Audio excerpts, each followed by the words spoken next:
오늘 은혜 받으실 말씀은 마태복음 24장 43절에서 44절까지의 말씀입니다. 제가 읽어드리겠습니다. 너희도 아는 바니 만일 집주인이 도둑이 어느 시각에 올 줄 알았더라면 깨어있어 그 집을 뚫지 못하게 하였으리라. 이러므로 너희도 준비하고 있으라. 생각하지 않은 때에 인자가 오리라. 아멘. 자, 마태복음 24장은 제자들이 예수님께 마지막 때에 주의 임하심과 그 세상 끝에 일어날 징조에 대해 물었을 때에 예수님이 대답하시는 그 장면입니다. 그때 예수님의 대답은 가장 먼저 사람의 미혹을 조심하라 라는 말로부터 시작해서 전쟁, 기근, 지진 등이 일어나게 될 것이고, 또 마지막 때는 환란이 있을 것인데 예수님을 믿는 자들은 며칠은 다 죽이는 그런 환란이 있을 것이다. 이런 것을 말하고 있습니다.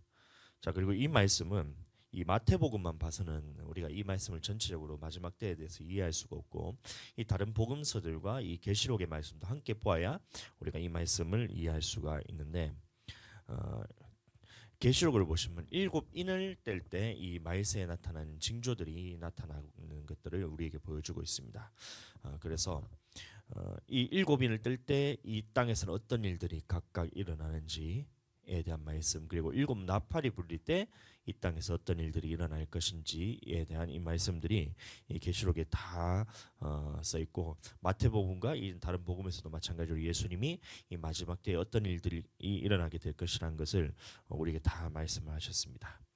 이것은 말세에 일어날 징조들이지, 이것을 뭐 누군가 날짜를 끼워 맞춰서 뭐 몇 년도에 몇 월 며칠에 무슨 일이 일어날 것이다라고 자꾸 이런 식으로 날짜를 끼워 맞추면 해서 안 되는 것이, 예수님이 재림하시는 때는 아무도 모르고 하늘에 있는 천사도 모르고 예수님도 모르고 오직 아버지께서만 아신다고 말씀하셨기 때문에 누군가 몇 년 몇 월 며칠에 무슨 일이 일어날 것이다 라고 단정적으로 이야기하는 사람이 있다면 그 사람은 이제 성경 밖으로 얘기하는 것이기 때문에 이런 사람들의 말을 들어서는 안 되는 것입니다.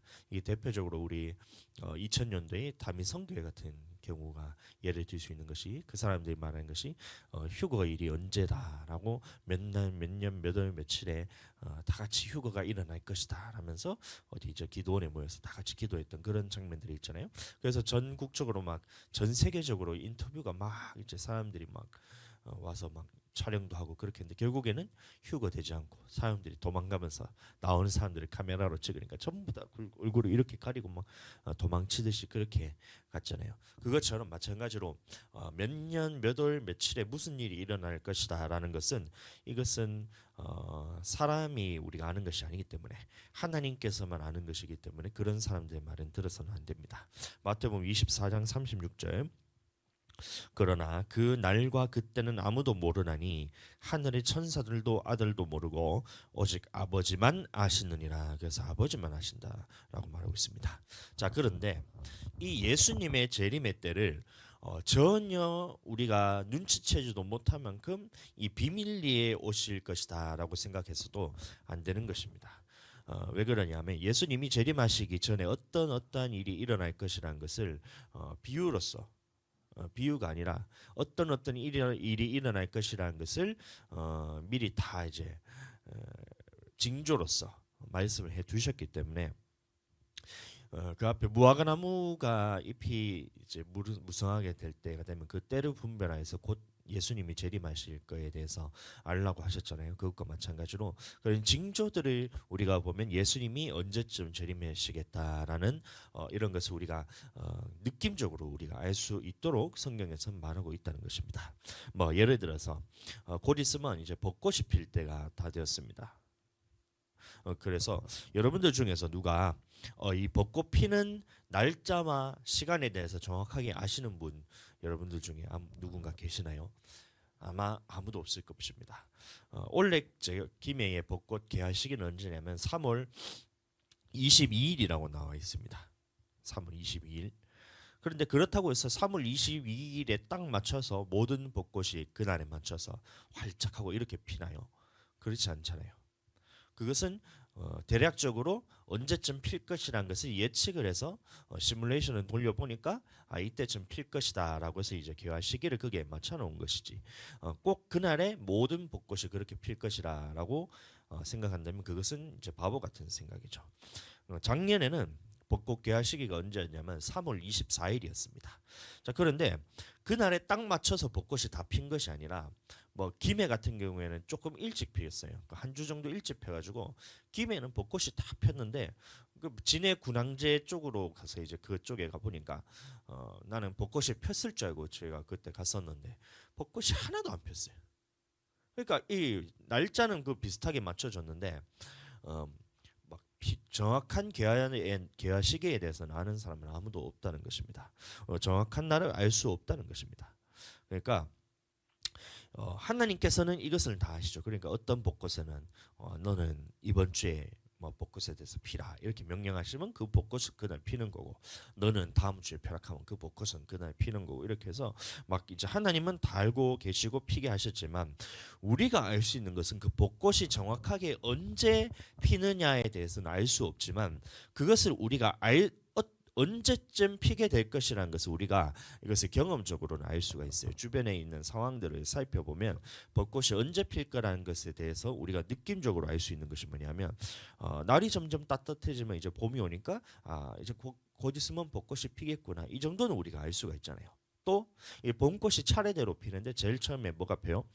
목련이 피고, 목련이 피고 난 다음에 개나리랑 또 뭐가 있죠? 진달래가 피고, 그다음에 진달래가 피고 난 다음에 이제 곧 있으면 벚꽃이 피겠구나, 이렇게 순차적으로 이제 꽃들이 피기 시작하니까 목련이 피기 시작하면 곧 있으면 벚꽃이 피겠구나라는 것을 우리가 알 수 있듯이, 이거 뭔가 징조로서 이런 일들이 일어나면 곧 있으면 예수님이 오시겠다라는 것은 알 수 있지만 정확한 날짜에 대해서 우리가 알 수 없지만 말세에 대해서 일어난 일들에 대해서 우리가 자세히 보면 곧 예수님이 재림하시겠구나라는 것을 우리가 알 수 있다는 것입니다.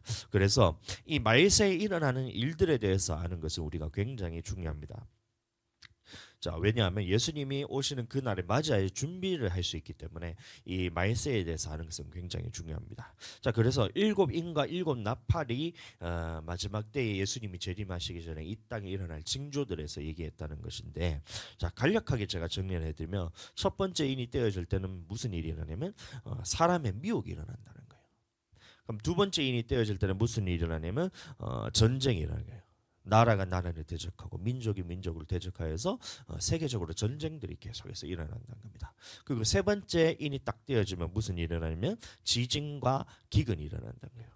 그래서 밀 한 대에 보리석 대에 한 데나리온이면서 굉장히 큰 금액을 주고 그 음식을 사 먹을 수 있을 만큼 하루 품삯을 다 줘야 이 한 끼를 해결할 수 있을 만큼 그런 큰 기근과 지진이 있다는 것입니다. 그리고 네 번째 인이 떼어졌을 때는 전염병을 통해서 사람들이 죽어나가기 시작하고, 다섯 번째 인이 떼어졌을 때 순교자의 수가 차기 시작하는 그 때가 있다는 겁니다. 순교자의 수가 차기 시작하는 때가 있다는 거예요. 그게 다섯 번째 인이 떼일 때인데, 그리고 여섯 번째 인이 떼어질 때는 큰 천재지변이 일어나고 하늘이 있는 해가 빛을 잃고 해가 검게 총담같이 검어지고 달이 핏빛과 같이 붉어지고 이런 일들이 일어나는 거예요. 그리고 큰 지진이 일어나면서 이 지각 변동이 일어날 만한 큰 지진이 일어나면서 사람들이 막 이제 뭐 굴이나 벙커 같은 곳으로 숨기도 하고 이런 일들이 시작한다는 것입니다. 그래서 이 여섯 번째 인을 뗄 때가 굉장히 중요하다고 그랬는데 왜 그랬냐면 첫 번째부터 다섯 번째 인을 뗄 때는 이것은 계속해서 반복적으로 일어났다고 그랬습니다. 역사 속으로도 보면 예수님이 이제 오시기 전에, 예수님이 죽으시고 부활하시기 전에도 지진이 있었고 기근도 있었고 전쟁도 있었고 또 전염병도 있었고 모든 것들이 예수님 이전에도 있었고 태초부터 계속해서 오고 있었던 거예요.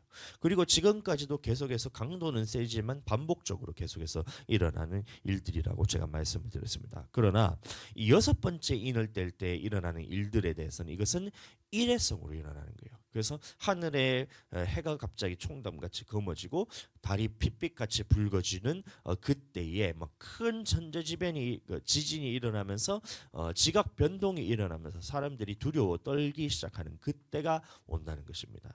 그럼 뭐 일본이나 이런 지진이 일어나는 그 정도 규모가 아니고 지각이 변동될 만한 다른 지진이 일어나서 전 세계에 있는 모든 각국의 지도자들 부자들이 그 돈을 가지고 어디로 벙커 같은 곳에 안전한 곳에 숨어서 지내는 그때가 있는 건데 이것을 보면 우리는 이제 여섯 번째 인이 떼어졌구나라는 것을 우리가 알 수 있다는 거예요. 또 여섯 번째 인이 떼어질 때 무슨 일이 일어나냐면 이스라엘의 민족이 회복이 일어나는 때가 바로 여섯 번째 인이 떼어난다는 거예요. 지금은 이스라엘 민족들이 유대인들이 예수님을 믿지 않고 받아들이지 않고 있지만 이게 점차적으로 문이 지금 열리고 있어요. 메시아닉 주 유대인들이 이렇게 말하는데 유대인들 중에서 예수님을 받아들이는 사람들이 점차적으로 많아지기 시작하고 있는데 이 수가 다 차는 그 시점이 온다는 거예요. 이스라엘 나라 전체가 회복되는 그 시점이 있는데 이것은 이례적으로 일어난다는 것입니다. 그래서 여섯 번째 인이 뗄 때가 굉장히 중요한데 왜 또 이 여섯 번째 인을 뗄 때가 중요하냐면 우리가 기도할 수 있는 때가 이제 얼마 남지 않았다는 거예요. 여섯 번째 인이 다 떼어지고 난 다음에 일곱 번째 인이 떼어질 때는 어떤 일이 일어나냐면 이 땅에서는 무슨 일이 일어나는 것이 아무것도 없어요. 반시쯤 고요하더니 이러면서 이 땅에서는 징조들이 없습니다. 그런데 하늘에서는 어떤 일들이 일어나냐면 천사가 이 땅에 사는 모든 사람들의 기도들을 합하여서 금 향로에 담아서 하나님 앞에서 향을 올리드립니다. 그 시점이 온다는 거예요. 그러니까 모든 사람들의 기도를 다 담아서 하나님께 올려드리는데 그러면 그때 이후로는 우리가 기도할 수 있는 기도로서 우리가 싸울 수 있는 시간이 더 이상 우리에게 주어지지 않는다는 거예요. 그 이후로부터는 어떤 일들이 일어나냐면 일곱 나팔이 불리면서 환란이 들어가게 되고 그러면 이때 올려졌던 금향로에 담아서 올라갔던 그 기도와 하나님 앞에서 올라가는 이런 향이 하나님 앞에 올라갔을 때에 이 향이 어디에 쏟아지냐면 땅에 쏟아지면 그때부터는 재앙들이 일어나는 거예요. 그렇지? 환란이 들어가기 시작하는 거예요. 그럼 이 환란 때는 우리가 기도로서 버티는 것이 아니라 이때는 우리가 먼저 기도했던 것들이 쌓인 것들이 하나님 앞에 올라갔을 때 그 쌓인 기도가 우리에게 부어질 때 이때 이 기도로서 우리가 환란을 이길 수 있는 것이지 이때부터는 우리가 더 이상 기도할 수 없다는 겁니다. 그러니까 기도가 쌓인 사람들은 이때까지 기도의 분량이 쌓인 사람들은 마지막 환란이 이 일곱 나팔의 저기 일곱 나팔의 향로에 있는 기도가 쏟아질 때에 이것이 버틸 수 있는 힘이 있는 것이고 이때 기도가 쌓이지 않은 사람들은 곧 있을 일곱 나팔이 불릴 때에 이 환란을 이기지 못하고 넘어지게 됩니다. 넘어진다는 것은 뭐냐면 예수님을 부인한다거나 아니면 하나님의 말씀을 계명을 지키지 않고 그것에 대해서 세상 사람들과 같이 돌아서서 예수님을 부인하게 되는 그런 넘어지는 시대가 온다는 거예요. 그래서 우리는 지금 깨어 있어야 되는데 기도로 깨어 있어야 된다는 거예요. 일곱 번째 인이 떼어지기 전에 여섯 번째 인이 떼어질 때쯤 이때쯤 우리가 지금 해야 되는 것은 뭐냐면 이 기도의 향로를 쌓아서 내게 마지막 때에 부어질 때 그 기도의 분량을 채우는 것이 지금 우리가 해야 될 일이라는 것을 여러분들 명심하시고 이 기도의 때가 무한하지 않다는 것을 여러분들 명심하시기 바랍니다. 그렇게 되기 축복합니다. 또 이 계시록은 절대 비유가 아닌 것이 이 사도 요한이 이 계시록을 쓸 때 천사를 통해서 반드시 속히 일어날 일들에 대해서 본 것을 다 증언하였다라고 말했기 때문에 그렇기 때문에 이것은 본 것을 증언한 것이지 비유가 아니란 얘기예요. 많은 사람들이 계시록을 비유로서 풀이합니다. 신천지부터 시작해서 기존 정통 교단이라 할지라도 이것을 비유로 풀이하는 것들을 굉장히 많이 봅니다. 그러면서 계시록에 대해서 해석을 자꾸 갖다 붙이는데 이것은 해석하고 비유로서 풀어야 될 것이 아니라 하나님께서 우리에게 속히 일어날 일들에 대해서 사도 요한에게 보였고 사도 요한이 그 본 것을 다 그대로 자세하게 기록을 해놓은 그것이기 때문에 이것을 비유로서 해석을 하시면 안 되는 거예요. 또 하나님께서 우리도 한마디 생각을 해봐야 되는 것이 하나님이 마지막 때에 일어날 일들에 대해서 굳이 비유로 설명하실 필요가 없는 거예요. 왜 그러냐면 비유로 설명을 해서 어떤 사람들은 알아들을 수 있고 어떤 사람들은 못 알아듣게 해놓고 마지막 때에 대해서 이런 일들을 비유로 내가 설명해 놨으니 너희가 그것을 해석해서 너희 중에 해석한 사람은 마지막 때를 준비할 수 있는 거고 너희 중에 비유로 해석하지 못하는 사람들은 너희는 마지막 때를 준비를 못하니까 그러면 누구는 내가 이걸 해석하도록 해놓고 누구는 못하도록 했으니까 그거는 내 마음이지롱 메롱 이런 거예요. 그런 게 아니잖아요.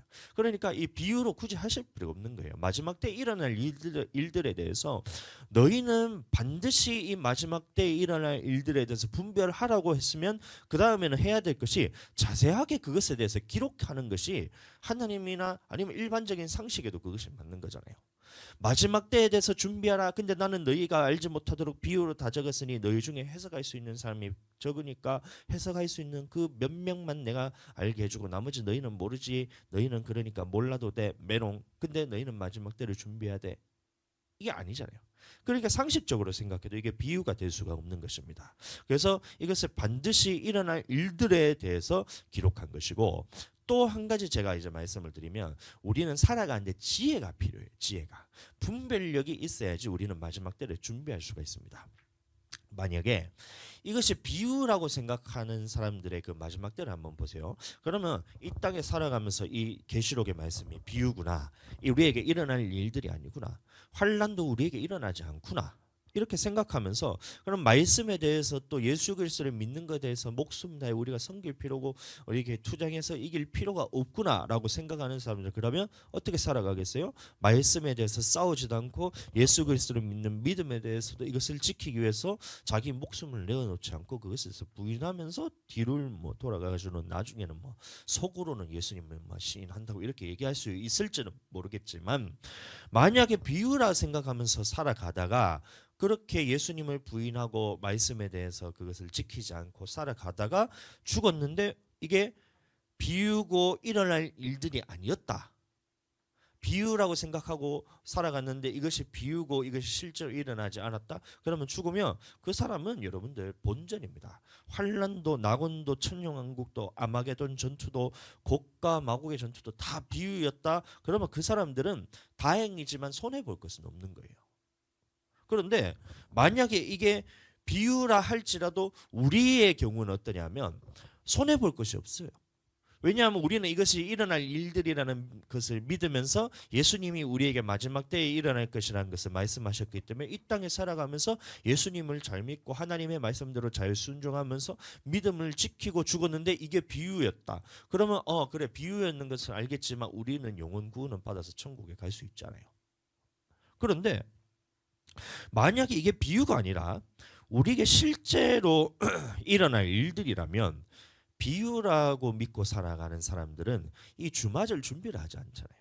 예수님의 말씀에 대해서 그 계명에 대해서 목숨 다해 지키기를 하나, 예수님을 믿는 믿음에 대해서 목숨 다해서 지키기를 하나, 하나님의 말씀대로 순종하면서 살기를 하나. 그냥 비유기 때문에 자기에게 일어나지 않은 일들이기 때문에 이 땅에 살아가는 것은 세상 사람들하고 똑같이 살아가다가 할 수 있는 것들은 하고 하지 못하는 것들에 대해서는 하나님을 버려버리고 그렇게 살아가다가 죽었는데 그때 이게 비유가 아니라 진짜였다라고 생각해 보세요. 그럼 그 사람들은 어떻게 되는 거예요?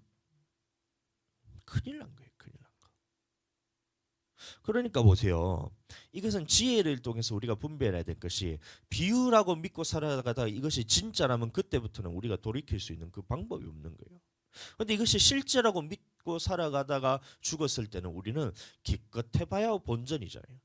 아니면 근데 실제로 이것이 일어날 일들이었고 예수님이 우리를 마지막 때 환란 때 다 이기고 난 다음에 낙원에서 천년왕국을 살다가 마지막 때 이 하나님 나라의 첫째 부활에 참여해서 마지막 천국까지 들어갈 수 있는 이 루트를 잘 타고 가서 죽어서 우리는 하나님 나라에 들어갔다. 이거는 정말 로또 중에 로또입니다. 초대박 로또인 거예요. 그러니까 어느 것이 지혜로운 것인지 한번 생각해 보세요. 비유라고 믿고 살아가면서 이 땅에서 내 마음대로 살다가 마지막에 죽었는데 비유면 기껏해야 본전. 근데 실제면 이것은 너는 인생이 멸망이잖아요. 근데 우리는 실제 사건이라고 믿으면서 살아가다가 죽었는데 비유다. 그러면 우리는 본전. 근데 죽었는데 실제 사건으로서 우리에게 일어날 일들이었고 이 믿음대로 따라 살아가다가 마지막에 천국까지도 갔다 그러면 우리는 인생은 로또잖아요. 그럼 어느 것이 지혜로운 거예요? 비유가 아니라 실제로 일어날 사건이라는 것을 믿고 살아가는 것이 훨씬 더 지혜로운 것입니다. 신명기 32장 28절 29절 그들은 모략이 없는 민족이라 그들 중에 분별력이 없다. 만일 그들이 지혜가 있어 이것을 깨달았으면 자기들의 종말을 분별하였으리라. 이런 말하고 있어요.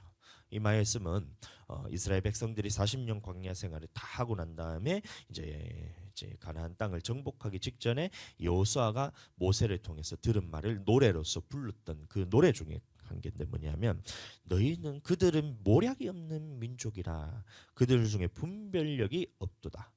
만약에 그들이 지혜가 있어서 이것을 깨달았으면 자기들의 종말을 분별하였으리로다라고 말하고 있어요. 근데 지혜가 없기 때문에 이 마지막 때에 대해서 분별하지 못한다는 겁니다. 그리고 이 노래로 한 후에 모세가 다시 결론을 내리는 말이 있는데 신명기 32장 46절 47절 말씀 보시면 읽어드리겠습니다. 그들에게 이르되 내가 오늘 너희에게 증언한 모든 말을 너희 마음에 두고 너희 자녀에게 명령하여 이 율법의 모든 말씀을 지켜 행하게 하라. 이는 너희에게 헛된 일이 아니라 너희의 생명이니 이 일로 말미암아 너희가 요단을 건너가 차지할 그 땅에서 너희 날이 장구하리라 이런 말하고 있어요. 그러니까 이겁니다. 마지막에 너희가 마지막 때에 분별력 있고 지혜가 있다면 너희는 마지막 때를 분별했을 건데 하지 못했다는 거죠. 마지막 때를 분별할 줄 알았다면 너희는 그렇게 살지 않고 이 모든 율법의 말씀을 지키면서 행하면서 살아갔을 것인데 너희는 이 분별력이 없기 때문에 너희 마음대로 살아간다는 거예요. 율법대로 행하지 않고. 너희가 지혜가 있어서 마지막 때를 분별할 줄 안다면 이 율법의 말씀 하나님의 말씀을 지키는 것이 생명인 줄 알 것인데 너희가 지혜가 없기 때문에 이 하나님의 말씀을 지키는 것을 생명인 줄 알지 못한다라고 말하고 있는 것입니다. 오늘날도 마찬가지입니다. 이 마지막 때와 죽음 이후에 있을 우리의 삶들에 대해서 이것에서 분별할 줄 안다면 예수님이 말씀하신 이 말씀을 따라서 완성되신 율법을 따라서 완성하신 그 율법을 따라 마음의 법까지도 지키면서 살아갈 텐데 이 말을 하고 있는 거예요. 그런데 지혜가 없기 때문에 예수님이 하신 말씀대로 살아가지 않는다는 겁니다. 또 마찬가지로 마지막 때를 분별할 줄 아는 이 지혜가 있고 분별력이 있다면 예수님이 말씀하신 것이 영이요 생명인 줄 알아서 그 말씀에 순종할 텐데 이 말인 겁니다. 그런데 마찬가지로 분별력이 없기 때문에 지혜가 없기 때문에 이 예수님의 말씀은 생명인 줄 알지 못하는 거예요. 이 분별할 수 있는 사람도 있지만 그렇지 않은 사람들도 있다는 것을 보여주고 있습니다. 우리는 이 분별력을 가지고 이 지혜를 가지고 마지막 때를 분별을 할 줄 아는 능력을 가져야 됩니다. 그래서 이 마지막 때를 아는 것은 굉장히 중요해요. 얼만큼 중요하냐면 내가 생명이 있느냐, 내가 영생을 얻느냐 못 얻느냐 할 만큼 이 마지막 때를 분별하는 것은 굉장히 중요하다라는 것을 우리에게 알려주고 있습니다. 자, 그래서 일곱인이 떼어질 때 이 징조들에서 쭉쭉쭉쭉 말씀드렸습니다. 그 사람의 미혹부터 전쟁과 기근과 이런 것들, 그다음에 전염병이나 사람 순교자의 수가 차기 시작하고 천지집이 못해서 모든 것들이 다 일어나서 일곱인이 떼어지고 일곱인이 떼어질 때 반시쯤 고요하다가 이 천사가 우리에게 있는 이 모든 기도들과 모든 성도들의 기도들과 향로를 하나님 앞에 올려드렸을 때 하나님이 이 땅에 쏟으실 때 이 땅에 이제 그때부터는 나팔이 불리기 시작한다는 겁니다. 이 또한 비유가 아니라 일어날 일들이라고 제가 말씀을 드렸습니다. 첫째 나팔이 불리면 그럼 어떤 일들이 일어나느냐? 하늘로부터 피 섞인 우박이 불과 함께 떨어져서 어디에 떨어지냐면 땅의 3분의 1, 수목의 3분의 1을 다 태워버린다는 거예요. 각종 풀들을 다 태워버리는 이런 일들이 실제적으로 이 땅에 일어나게 될 것이란 겁니다. 마지막에 지구의 종말의 모습들을 여러분들이 상상하시면 될 거예요. 영화 같은 데도 보면 이 종말의 모습에 대해서 표현을 잘 해놓는 영화들이 굉장히 많아요. 대표적으로 어떤 것이지? 아마겟돈, 딥임팩트 옛날 영화긴 한데 그런 거 보면 운석이 땅에 쾅 박히면 이 바다에 있던 모든 이 바닷물들이 충격을 받아서 해일처럼 이렇게 해가지고 막 도시를 덮치잖아요. 그러면 뉴욕의 그 자유의 여신상이 재난 영화일 때 이게 얼마나 많이 피해를 받는지 몰라요. 그 영화 나올 때마다 자유의 여신상 한 번씩 부서지는 것 같은데 그때 이 바닷물이 쫙 덮쳐오르는데 그 빌딩 그런 높은 빌딩 그냥 통째로 집어삼키면서 완전히 그냥 도시 자체가 쑥대밭이 되잖아요. 그런 것처럼 첫 번째 나팔이 불리기 시작할 때 그때부터는 이 땅에 재앙들이 일어나기 시작하는 겁니다. 자, 두 번째 나팔이 불리면 그럼 뭐예요? 하늘로서 불붙는 큰 상과 같은 것이 이번에 바다에 던져진다는 겁니다. 그럼 바다에 던져지면 아까 말씀드렸던 것처럼 막 이런 바닷물이 전부 다 파괴가 되는 거예요. 바다 생물의 3분의 1이 다 없어질 만한 그런 큰 충격을 주는 큰 산과 같은 것이 바다에 떨어지게 된다는 거예요. 배들의 3분의 1도 깨지고 바다 생물의 3분의 1이 다 죽어버리는 겁니다. 그래서 세 번째 나팔이 불리면 횃불같이 타는 큰 별이 떨어지는데 이 별이 떨어질 때는 강과 물샘에 떨어져서 이 물샘이 쓴물이 됐다고 했어요. 그 사람들이 마실 물이 없어서 쓴물이란 것이 이제 무엇이냐면 그냥 먹고 쓴물 약처럼 그렇게 마실 수 있는 물이란 뜻이 아니고 이것은 독이 들어있는 물이란 겁니다. 그래서 이것을 마시면 사람들이 죽게 되기 때문에 이걸로 인해서 많은 사람들이 죽게 된다. 그 세 번째 나팔이 불릴 때 이 땅에 일어나는 그 재앙이라는 거예요. 아마 방사능 같은 것들이 이제 물들에 다 들어가 버리면서 이제 사람의 3분의 1이 다 죽게 되는 그런 것들에 대해서 우리가 이제 상상할 수가 있습니다. 그 다음에 네 번째 나팔이 불리면 어떤 일이 일어나냐면 해와 달과 별이 타격을 받아 3분의 1이 빛을 잃고 이래 말하고 있어요. 자, 그래서 해가 3분의 1이 없어지냐, 달이 3분의 1이 파괴가 되냐, 막 별의 3분의 1이 파괴가 되냐 그것이 아니고 이것은 이 땅에 운석 같은 것이 떨어지면 이 땅에 있던 먼지들이 순식간에 하늘로 솟구치게 됩니다. 하늘로 솟구쳐서 이 대기를 다 가려버리게 돼요. 그러면 해야 3분의 1, 달의 3분의 1, 그다음 별의 3분의 1이 가려질 만큼 이 공기 중으로 먼지들이 가득 차게 된다는 겁니다. 앞을 분별할 수 없을 만큼. 자, 이런 현상들이 나타나게 되고 이 다섯 번째 나팔이 불리면 그때부터는 이 외부적인 충격이 아니라 지구상에 있는 나라들이 남아 있는 나라들이 어떤 일을 벌이냐면 서로 전쟁을 하게 돼요. 이 남은 땅덩어리에서 이제 얼마 남지도 않았는데 서로 사이좋게 지내면 되겠는데 그러지 않고 어떻게 하냐면 각 나라별로 아무래도 이제 살 곳이 이제 얼마 남지 않았습니까? 그 나라를 차지해야 되잖아요. 그 남아 있는 땅을. 그러니까 서로 전쟁을 하게 되는데 어떤 전쟁을 하게 되냐면 생화학 전쟁을 일어나게 되는 거예요. 그래서 사람은 살아 있는데 그 살아 있는 사람들이 죽지도 못하고 고통을 받는데 이것을 몇 개월 동안 그렇게 고통을 받다가 그렇게 있는 전쟁이 일어나게 되고 또 하늘에서는 무슨 일이 일어나냐면 천사 중에 한 사람이 이 무저갱의 열쇠를 받아서 무저갱 문을 열게 된다는 겁니다. 그럼 이 땅에서는 그런 생화학 전쟁이 일어나고 하늘에서는 무슨 일이 일어나냐면 무저갱의 열쇠를 받은 천사 하나가 무저갱 문을 열게 돼요. 그럼 여기서 무엇이 나오냐면 마귀 사단이 나오는 것이 아니라 마귀 사단에게 권세를 받은 짐승이 그때 튀어나오는 겁니다.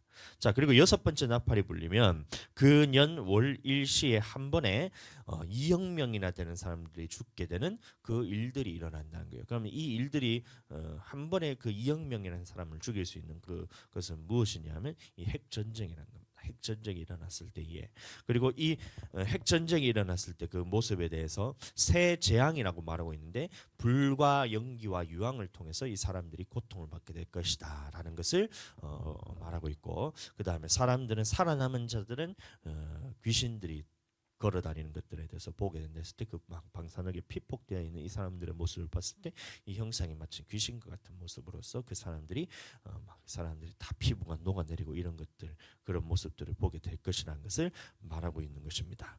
자, 그러니까 이것에 대해서 불과 연기와 유황 이렇게 얘기했는 것이 이것이 비유로서 말한 것이 아니라 그 당시에는 사도 요한이 살아있을 당시에는 핵폭발에 대해서 그런 것에 대해서 지식이 없고 정보도 없었고 핵이라는 것이 없었기 때문에 이것에 대해서 표현할 방법이 없는 거예요. 그러니까 사도 요한이 봤을 때 이게 뭐지? 라고 딱 봤는데 쾅 하고 뭔가 폭발이 빵 일어났는데 사람들이 갑자기 불에 다 타서 죽는 거예요. 이 복사열을 통해서 사람들이 다 죽어버리는 거예요. 그 다음에 충격파로 인해서 그 열이 탁 폭발하고 난 다음에 그 다음에 사람들이 그 중간에 진공 상태가 되니까 이 폭풍이 훅폭풍이 쾅 하면서 다시 오면서 사람들이 또 다 태워지면서 완전히 꽝 하면서 터져버린 거예요.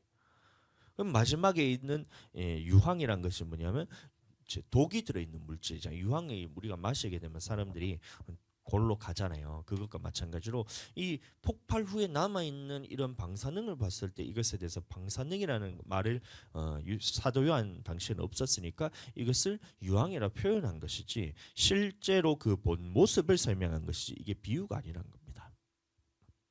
자, 그리고 이런 일이 있은 후에 반드시 일어날 일들이 있는데 두 증인이 나타난다 했습니다. 이 두 증인이 무엇이냐면 이 마지막 때 정말 마지막 중에 마지막 예수님이 다시 재림하시기 바로 직전, 그다음에 짐승을 통해서 이 환란이 들어가기 바로 직전에 바로 두 증인이 나타나서 무슨 일이 일어나냐면 전 세계를 대상으로 마지막 복음을 전하게 되는 거예요. 이 두 증인을 통해서 복음을 전하는데 이 두 증인이 어떠냐면 세상에 재앙을 내리면서 마지막 하나님의 때가 가까웠다고 이런 이적도 보이면서 하늘로서 불도 내려서 막 사람들을 태워버리고 이러면서 복음을 전하는 거예요. 그럼 듣는 사람의 입장에서는 너무 겁이 나고 이 사람이 하는 짓을 보니까 사람들을 살리는 것이 아니라 하늘에서 불이 떨어져서 사람들이 태워져 버리고 이러니까 막 재앙으로 생각하고 저주라 생각하면서 그 복음을 다 받아들이지 않는다는 거예요.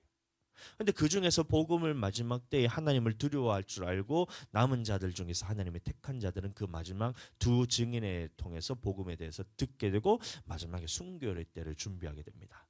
자, 이 두 증인이 그 다음에 죽고 난 다음에 하늘로서 승천해서 이제 엘리야와 같이 그 다음에 저 누구죠? 저 누구냐? 무드셀라 아빠. 갑자기 이름이 기억 안 나네. 잠깐만요. 무드셀라 아빠 이름이 갑자기 기억이 안 나네. 창세기 6장 보시면.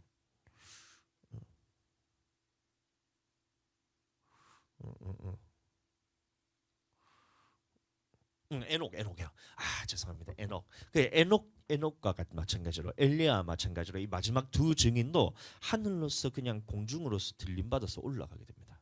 그때 사람들이 마지막 남아서 이제 남은 사람들이 이제 그 중에 환란의 때를 마지막 때를 준비하면서 순교를 각오하는 사람도 있을 수 있고 그것을 봤음에도 불구하고 복음에 대해서 받아들이지 않는 사람들이 있는데 이 사람들이 마지막에 어떻게 되냐면 그 두 증인이 죽고 난 다음에 하늘로 올라가고 난 다음에 반드시 나타나는 이 두 짐승이 있는데 다섯 번째 이 나팔이 불렸을 때 무저갱의 열쇠를 가지고 무저갱을 열었을 때 그때 짐승이 나타나는데 이 짐승이 권세를 받아서 그때부터 사람들을 다 죽이기 시작합니다. 예수님 믿는 사람들을. 예수님을 믿는 증거 하나님의 계명을 지키는 자들을 다 죽이기 시작합니다. 그러니까 이 모든 세상에 있는 사람들을 모든 사람을 다 죽일 수 있으려면 모든 나라를 통치할 수 있는 권력이 이 짐승에게 주어지게 된다는 거예요. 짐승이. 그러니까 이 짐승은 오늘날의 교황이나 아니면 지도자나 이렇게 우리가 생각하시면 안 돼요. 이 짐승은 그때 나타나게 될 세계를 통치하게 될 어떤 지도자의 모습으로서 전 세계를 다스릴 수 있는 권세를 받은 사람이 나타나게 될 것인데 이 사람을 통해서 예수님을 믿으면 매매도 하지 못하고 반드시 며칠은 다 죽이는 그때에 우리는 어떻게 되냐면 그때 예수님을 끝까지 시인할 수 있어야 되고 믿음을 지켜야 되고 또 하나님의 계명을 끝까지 우리가 순종함으로써 우리가 인내로서 영혼 구원을 얻어야 되는 그때가 온다는 것입니다. 자, 그래서 이 며칠은 다 죽이는 그때에 이 환란을 이기지 못하는 사람들은 어떻게 되냐면 예수님을 부인하거나 아니면 하나님의 말씀의 계명에서 지키지 않고 불순종함으로써 이제 그 환란에서 넘어지게 되는 것입니다. 이게 마지막 환란이라는 거예요. 자, 계시록 14장 12절 성도들의 인내가 여기 있나니 그들은 하나님의 계명과 예수에 대한 믿음을 지키는 자니라. 그래서 우리는 이 인내로서 영혼 구원을 얻어야 합니다. 하나님의 계명과 예수 그리스도의 믿음을 지키는 자. 이게 뭐냐면 우리가 인내로서 내 영혼을 구원함에 이를 때까지 지키는 것입니다. 이기는 것이고 그리고 이때 짐승의 표를 다 나누어줘서 이것을 받지 않은 사람 이마나 손에 목에 받지 않은 사람들은 매매도 하지 못하게 하고 다 죽이는 그때에 죽임을 당하는 순교자의 수가 다 차는 그때에 어떻게 되냐면 예수님이 재림하시게 되는 거예요. 그러니까 그때까지 남아 있는 것이 기적입니다, 여러분들. 그리고 만약에 남아 있게 된다면 이 마지막에 일곱 번째 나팔이 불 때 그때 반드시 순교함으로써 우리가 믿음을 지켜야 되는 거예요. 그래서 그때 죽임을 당해야 되는데, 왜냐하면 재림하신 이후로 이 땅에 남아 있는 사람들에게는 곧바로 일곱 진노의 대접이 쏟아지기 때문에 그렇습니다. 그때는 여러분들 돌이킬 기회가 없는 거예요. 일곱 나팔이 불릴 때까지는 그래도 마지막 두 증인에 의해서 마지막으로 복음을 전할 때 그때 받아들일 기회는 있어요. 그러나 이 일곱 나팔이 다 불리고 난 다음에는 더 이상 기회가 없는 거예요. 그래서 일곱 진노의 대접이 쏟아질 때에 이 극심한 환란의 때에 들어가게 되고, 이때 남아 있는 자들은 모든 사람들이 하나님을 대적하고 하나님에 대해서 이제 악한 말을 쏟아내면서 저주하면서 그렇게 고난을 받게 됩니다. 자, 그러니까 마지막 환란 때, 그 일곱 번째 나팔 불릴 때, 그 극심한 환란 때, 며칠은 다 죽이는 그때는 그 잠시 잠깐의 그 환란에 대해서 여러분들 바라보시면 안 되고, 그 뒤에 있을 영원한 하나님의 나라와 또 그 뒤에 있을 남은 자들에 대한 영원한 진노의 대적과 그 후에 있을 영원한 불못에 대한 이 심판을 바라보면서 그때 반드시 계명과 예수 그리스도의 믿음을 지키셔야 되는 것입니다. 이게 예수님이 재림하실 때 우리가 알 수 있는 징조들에서 우리에게 말씀하는 거예요.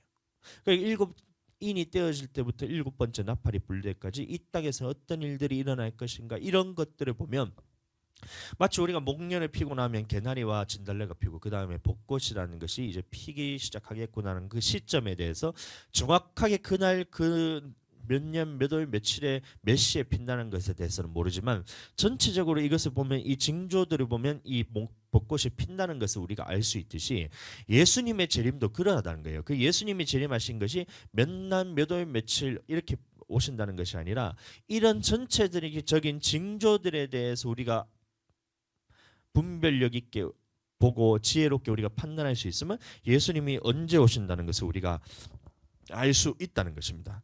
그리고 이렇기 때문에 우리는 깨어 있어야 되는 거예요.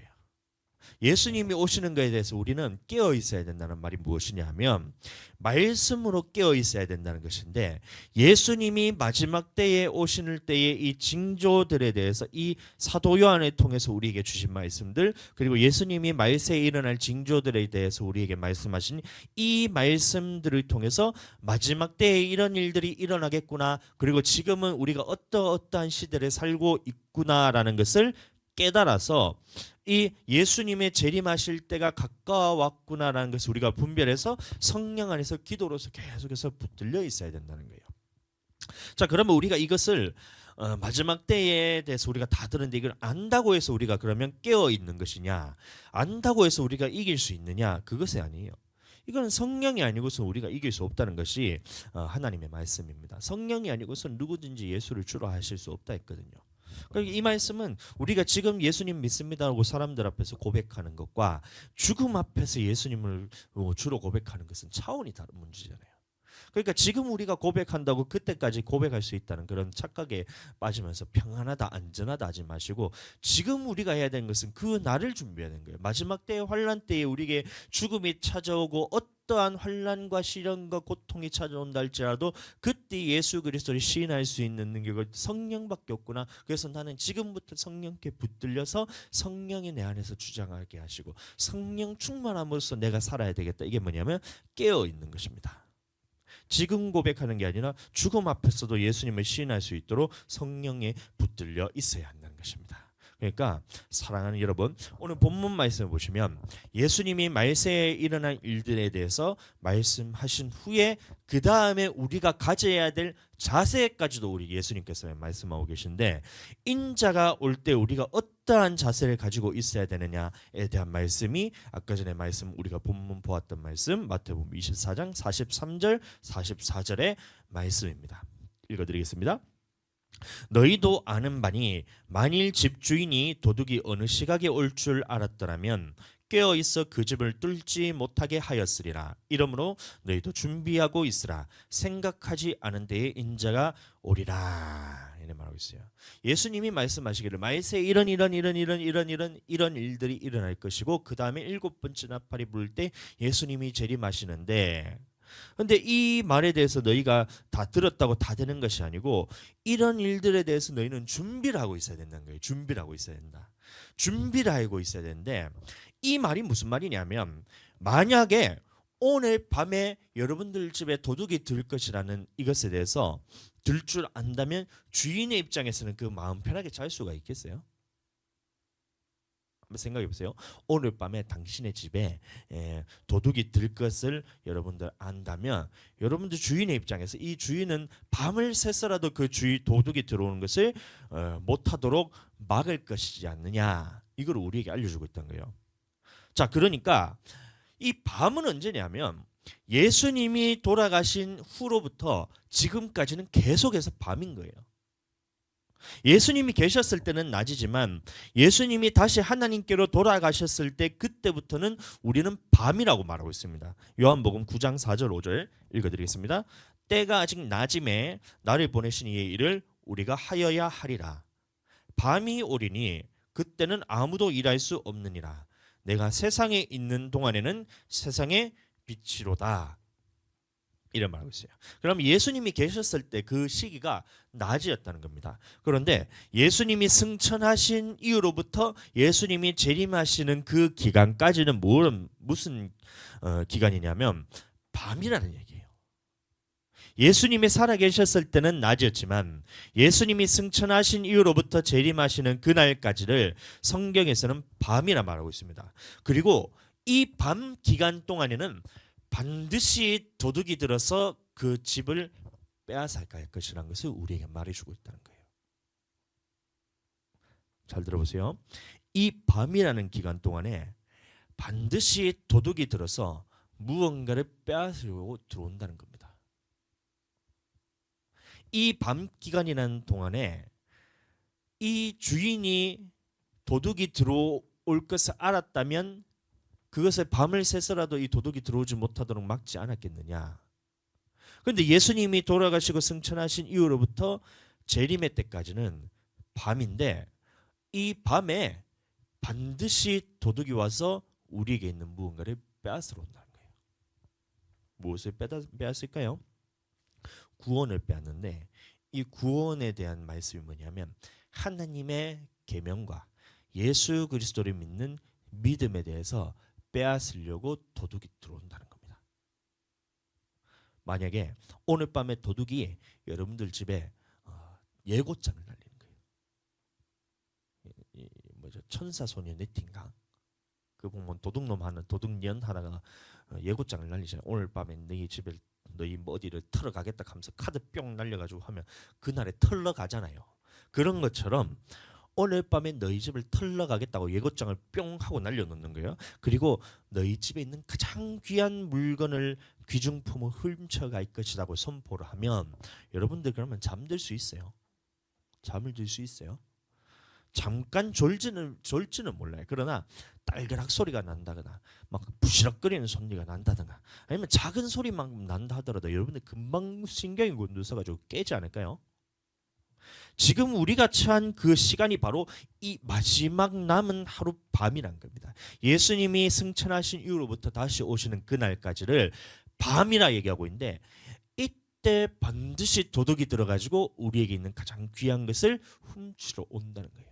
그때 깨지 않고 잠들어 버리면 어떻게 돼요? 도둑이 그것을 훔쳐가게 된다는 거예요. 반드시 오늘 밤에 도둑이 쳐들어와서 우리에게 있는 가장 귀한 것 무엇이냐면 하나님의 계명을 지키는 믿음과 예수 그리스도를 주로 고백하는 이 믿는 믿음에 대해서 빼앗으러 온다는 겁니다. 마태복음 24장 43절 44절 너희도 아는 바니 만일 집주인이 도둑이 어느 시각에 올 줄 알았더라면 깨어있어 그 집을 뚫지 못하게 하였으리라. 이러므로 너희도 준비하고 있으라. 생각하지 않은 때에 임자고려라. 이 밤에 도둑이 찾아올 그때에 언제 도둑이 우리에게 찾아올지 몰라요. 그러니까 우리는 항상 깨어 있어야 된다는 겁니다. 도둑이 오늘 밤에 딱 해서 이제 뭐 저녁에 밤에 잘 때부터 내일 아침까지잖아요. 그럼 그 기간 동안에 나는 뭐 예를 들어서 새벽 1시에 내가 너를 털러 가겠다. 이렇게 하면 새벽 1시에만 깨어 있으면 돼요. 뭐 새벽 3시에 내가 너희 집을 털러 가겠다 하면 3시에만 깨어 있으면 돼요. 그것이 확실하다면. 뭐 새벽 6시 돼서 내가 너희 집을 털러 가겠다 하면 새벽 6시 돼서 깨면 됩니다. 그런데 그게 아니고 내가 오늘 밤에 너희 집을 털러 가겠다라고 이 마귀가 선포를 해놨잖아요. 근데 이게 언제 올 줄을 모른다는 거예요. 그러니까 우리에게 말하는 것이 밤이 올 때에 너희가 해야 되는 것은 뭐냐면 깨어 있어야 되는 것이 너희가 해야 될 일이라는 거예요. 주인이라면 너희가 어떻게 하겠느냐? 도둑이 예고장을 날리고 너희 집에 있는 가장 귀한 것을 너희에게 털러 갈 거야. 하나님께 대한 계명을 지키는 믿음과 예수 그리스도를 믿는 믿음에 대해서 내가 너를 털러 갈 거야 라고 딱 얘기를 하는데, 주인의 입장에서 그래 너는 털어라, 나는 잘 논다. 너 도둑이 그래 와라, 얼마든지 털어가라, 나는 그 믿음 없어도 돼, 나는 계명 지키는 그 믿음 없어도 돼, 예수 그리스도를 믿는 믿음 없어도 돼, 나는 자고 쉴란다 하고 딱 자고 쉬어버려요. 그럼 도둑이 언제 와서 그걸 빼앗아가도 자기가 빼앗긴지도 몰라요.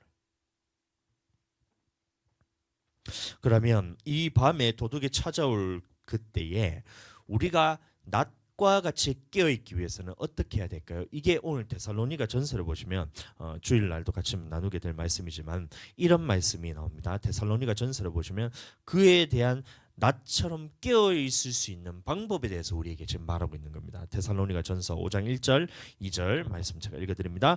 형제들아, 때와 시기에 관하여는 너희에게 쓸 것이 없음은 주의 날이 밤에 도둑같이 이를 줄을 너희 자신이 자세히 알기 때문이라. 주의 날이 밤에 도둑같이 이를 줄 안다는 거예요.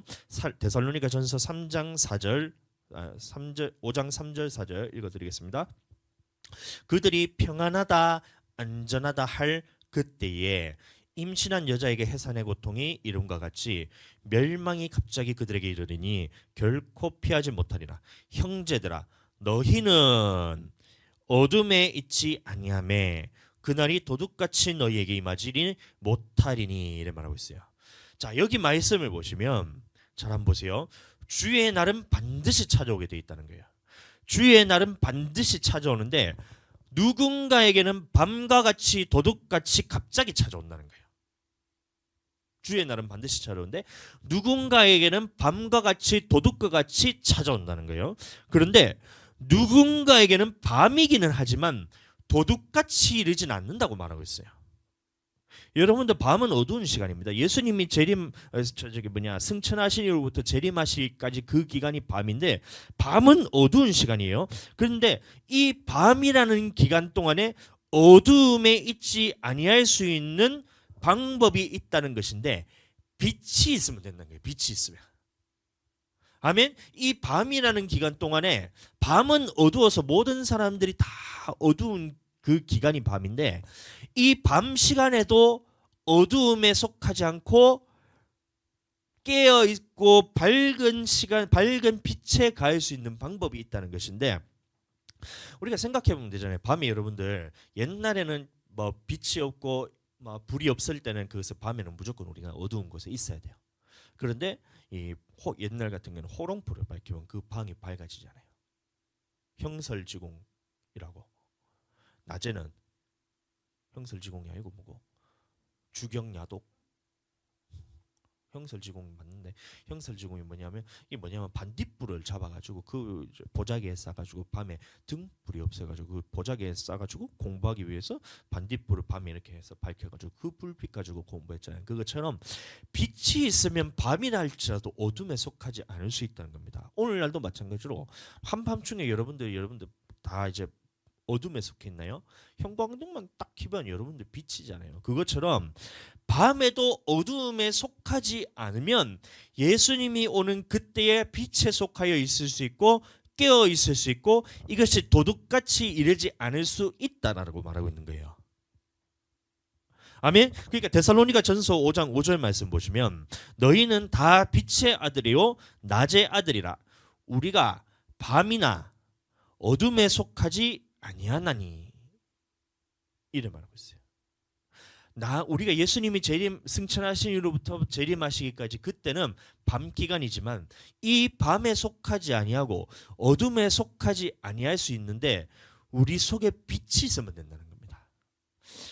예수님이 승천하신 이후 우리 모두는 밤이지만 밤이랄지라도 어둠에 속하지 않을 수 있다는 말인데, 그 빛이 무엇이냐면 예수 그리스도가 빛, 이렇게 그냥 추상적으로 생각하면 되는 것이 아니라 그 차이가 있다는 것인데, 데살로니가 전서 5장 3절 4절 보시면 이것은 어둠에 속한 자들은 어떻게 지내느냐, 그 다음에 빛에 속한 자들은 어떻게 지내느냐에 대한 궁극적인 차이에 대해서 말하고 있는 거예요. 그러면 어둠에 속한 자들은 어떻게 이 밤 기간을 보내고 있냐면 평안하다, 안전하다, 평안하다, 안전하다라고 생각하는 사람들은 여전히 어둠 속에 있다는 거예요.